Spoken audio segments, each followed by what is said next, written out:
Beetroot chutney coin parotta lunch பாக்ஸ்க்கு சூப்பராக இருக்கும். ட்ரை பண்ணி பாருங்கள். வானலில் எண்ணெய் விட்டுட்டு சின்னதாக ஒரு பீட்ரூட்டை கட் பண்ணி சேர்த்துக்கிறேன். இது பீட்ரூட்டில் லைட்டாக ஒரு வாசம் இருக்கும்ல, ஸோ அது வந்து சில பேத்துக்கு பிடிக்காது. அதனால தான் இந்த மாதிரி தனியாக வதக்கிக்கலாம்.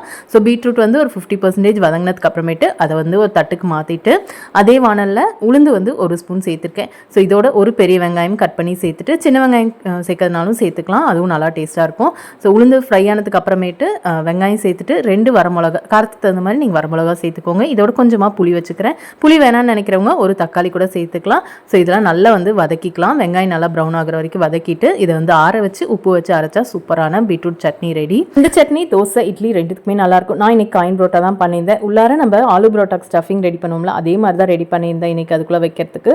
ஸோ உருளைக்கிழங்கு 2 வேக வச்சு நல்லா மசிச்சு எடுத்துக்கோங்க, கட்டி இல்லாமல். அதோட ஒரு பெரிய வெங்காயம், கொஞ்சமாக கொத்தமல்லி தலையை ஃபைனாக சாப் பண்ணி சேர்த்துக்கிட்டாச்சு. ஸோ அதுக்குமே கொஞ்சமாக கசூரி மேத்தி இந்த மாதிரி க்ரஷ் பண்ணி சேர்த்துக்கோங்க. இதோட ஃப்ளேவர் நல்லாயிருக்கும், அதனால தான் சேர்க்குறேன். உங்ககிட்ட இல்லைனா அதை வந்து விட்டுடுங்க, ஒன்றும் பிரச்சனை இல்லை. நல்லா டேஸ்ட் கொடுக்கும் அது. அதே மாதிரி மசாலா, மிளகாய்த்தூள், மல்லித்தூள், மஞ்சத்தூள், கொஞ்சமாக கரம் மசாலா சேர்த்துக்கலாம். நான் இன்னைக்கு சன்னா மசாலா ஒரு 2 ஸ்பூன் சேர்த்துக்கிட்டேன். அப்படி இல்லைனா நீங்கள் சிக்கன் மசாலா, கரம் மசாலா எது வேணால் சேர்த்துக்கலாம். தேவையான அளவு உப்பெல்லாம் சேர்த்துட்டு நல்லா மிக்ஸ் பண்ணிவிட்டு சப்பாத்தி நல்லா மெலிசாக தேய்ச்சிட்டு இந்த ஸ்ப்ரெட்டை வந்து ஃபுல்லாக நல்லா வந்து மசாலாவெல்லாம் ஸ்ப்ரெட் பண்ணி விட்ருங்க.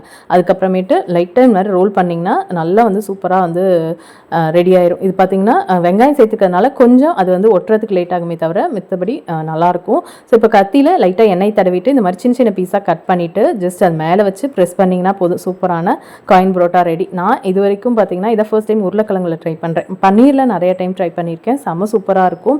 இதோட நீங்கள் வந்து முள்ளங்கி நல்லா துருவிட்டு தண்ணியெல்லாம் பிழிஞ்சிட்டு இதே மாதிரி ப்ராசஸில் பண்ணிங்கன்னா அதுவும் சூப்பராக இருக்கும். கேரட்டு, அதுக்கப்புறமேட்டு முட்டைக்கோஸ் இதில் வேணால் ட்ரை பண்ணலாம், சூப்பராக இருக்கும். தோசைக்கல் சூடானோன்னா இது எல்லாத்தையும் போட்டுட்டு நல்லா லோ ஃப்ளேமில் வச்சு 2 சைடும் நல்லா இந்த மாதிரி கலர் சேஞ்ச் ஆகிற வரைக்கும் கொஞ்சமாக நெய்யோ எண்ணெயோ விட்டு ரெடி பண்ணிங்கன்னா சூப்பரான காயின் பரோட்டா ரெடி. செம்ம டேஸ்ட்டாக இருக்கும். இன்றைக்கி இதுக்கு இந்த பீட்ரூட் சட்னி பண்ணியிருந்தால சூப்பராக இருக்குன்னு பொண்ணுங்க 2 பேருமே லஞ்ச் பாக்ஸ்க்கு எடுத்துகிட்டு போயிட்டு நல்லா இருக்குனாங்க. ஸோ நீங்களும் கண்டிப்பாக உங்கள் வீட்டு குட்டீஸ்க்கு வீட்டில் ட்ரை பண்ணி பாருங்கள், சூப்பராக இருக்கும்.